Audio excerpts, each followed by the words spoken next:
Go on, guys!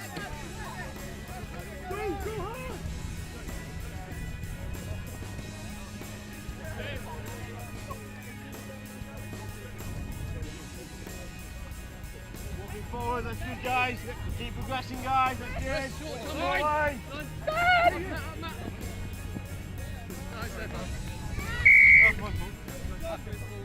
Yes, yeah. 5 minutes, 5 minutes, 20 inches.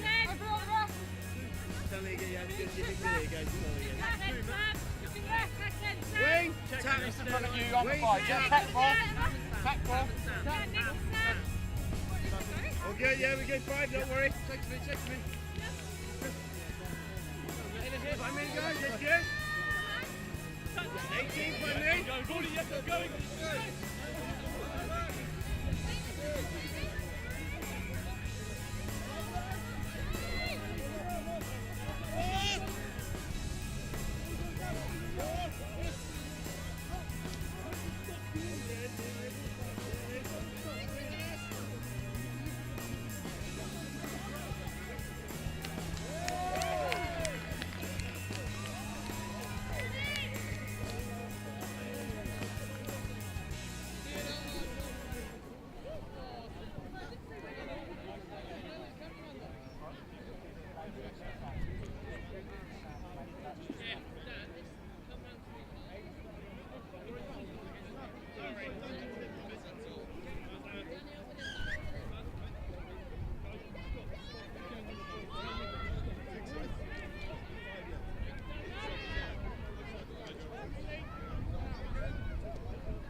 Okay, welcome back. Apologies if you had a slight issue with YouTube there. We're very puzzled. We don't really know what happened, but YouTube seemed to be caught in an endless loop. I know that Bristol versus Wigan match was an absolute cracker and was fantastic. It seemed to keep replaying the last few minutes of it. So you've probably had enough of that one. We do have there was another match that took place, Cruden against Hot Custard. Hot Custard winning 3-0. We do have that match recorded, and that will be going up online in due course, so don't worry that you've missed the match that you really wanted to be watching.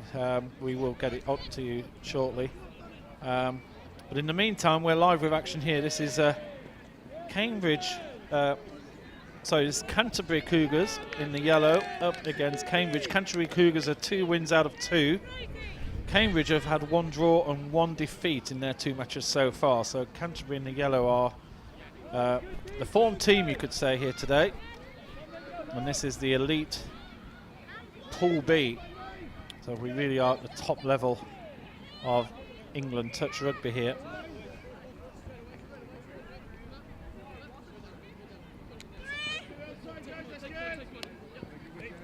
Lovely interplay here from Canterbury. Matthew Davis in the centre of it, number 15. There he is again. Oh, brilliant play from Davis. He's got to find somebody. He's gone out wide. And the touchdown is scored. in the corner. I think our cameraman actually, he's done well. I think he actually missed that try there, so but touchdown. But it was given. It was play out in the corner, and Canterbury are ahead.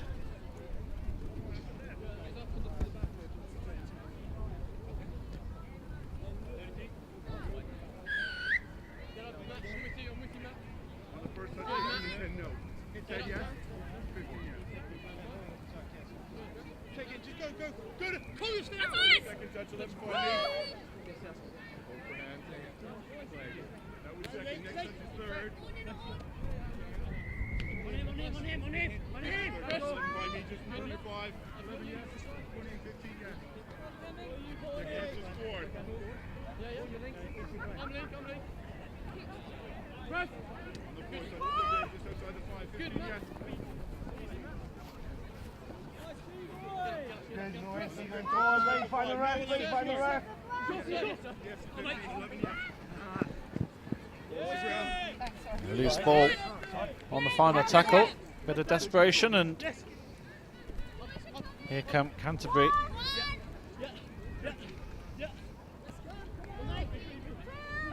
Still got a lot of work to do all the way from their own end zone.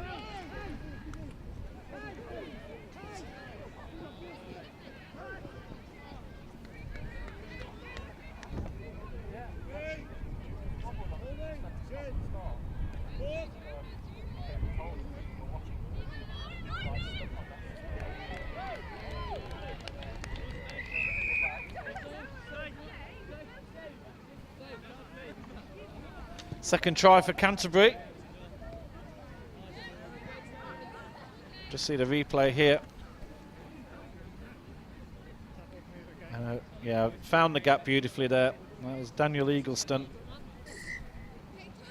Just seeing the gap between the two players, and that's 2-0 Canterbury, comfortably ahead here early on.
Another try here. We just watched this one again. So this was the attempted try.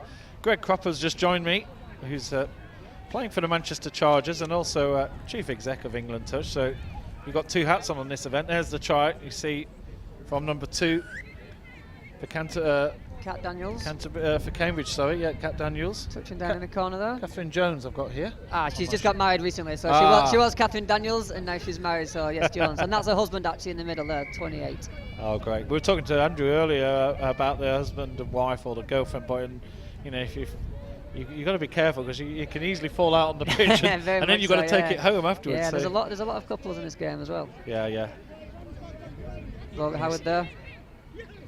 Wonderful just athleticism, but the touch was just in there. By 28. Yeah. Glenn Jones. Here's Canterbury looking down the right. Oh, beautiful sleight of hand, and what a dive over the line, a score for Canterbury. It's great pace here, Greg. Good work there by Max Howard, just jumping into that gap. So this is like classic England. This is classic touch rugby, isn't it? It is, yeah. You sort of see the gap, and he's just gone there, just got past number 48 there. It's good, good pace, good vision. That's what it's all about. Fast play and then seeing the gap and going for it. As soon as it's you don't have a chance to sort of have a second thought in this game, do you? No, very much no. You've got to get it or you've lost it. Exactly, yeah. And that was a perfect example there. How have Manchester done? You've you had a draw on the first. You had a big win in the second. Have you played on one of the other pitches? We just lost on the Hooter 3-2 against CSSC, which is unfortunate, really. Right.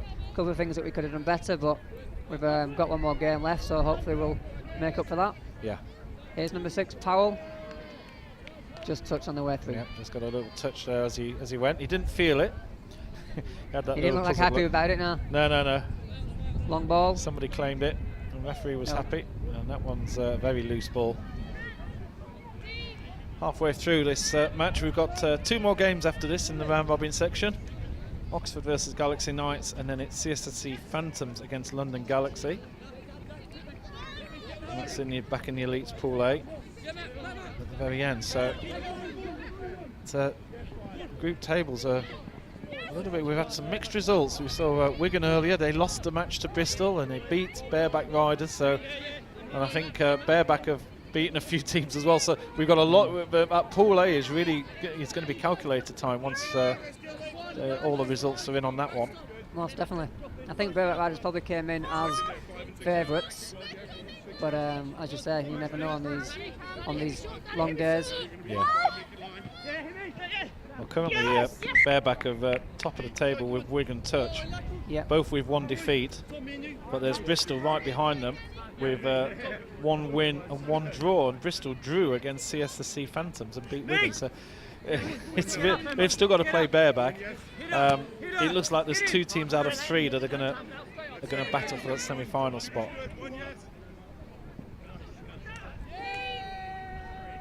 Again, more changeover staff here. Rosamund, Zach. Bit of confusion. Cambridge, and the referee says that we're away, play. Fast play again from Cambridge.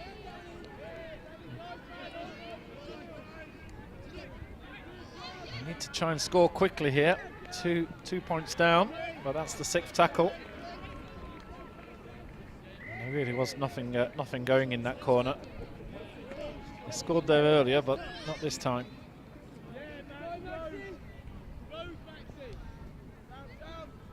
You must love days like this, Greg. You're looking around and there's people playing all over the place, and there's lots of cheers, and there's a real atmosphere, isn't there? Most definitely. There's 36 teams from all over the country coming today. Mixed ability, mixed gender sport. So it's definitely great to see everyone's playing with a smile on their face. Yeah. So weather's holding out just about, Adrian, which is good. Hope I've not jinxed it by saying that, but we're ready for rain. I've got to say that we're watching a screen that's under a sort of big wooden cover, and we're definitely ready for it. If you work in outdoor sports in England, you've got to be ready for rain. Very much so. Straight away. So it looks like Canterbury setting up for to scoop here. Vaughan Meredith picking up. It's a young team, this Canterbury team. Yeah. They've been playing together for a few years now, but all these came through the junior ranks. Ayla Payton, Matthew Davis. Matthew Davis is through. He's off to the races. He made the sign, and he completed it. So he advertised it. Said, "I'm going to do something here." Has a little joke with his opposition player just to rub it in a bit more. Here we go. Off he goes. A little touch and hint, Payton, and off you go. It actually worked as well, didn't it? Yeah, Completely sold. Indeed. That's why he was having a giggle. Nicky Fern's probably not finding the funny side of that. I'm sure somebody's going to cut that out and send that to him on email later on. I'm sure. Great defence, Nicky. Okay, well, Canterbury 4-1 ahead. Cambridge trying a solo effort straight from the restart.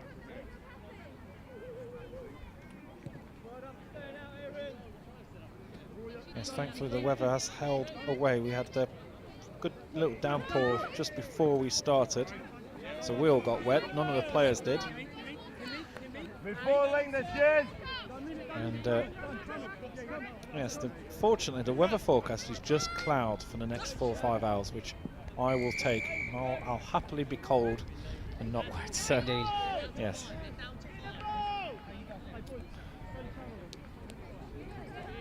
So Cambridge really got to try and score. We really need to score on this move now. They're 3 behind. We've got 6 touches on the line now, so they're in the right position to do so. Yeah. Paula Berman, Nick Jones. Has to go out to Catherine Jones. Jones back into partner Nick. Glenn, sorry. Keeping it to themselves at the moment. Couples touch here. And Glenn's going to go for the move, and he's dodged and dived. But there's a touch there. There wasn't really space for him to go, but he felt that he nearly got there.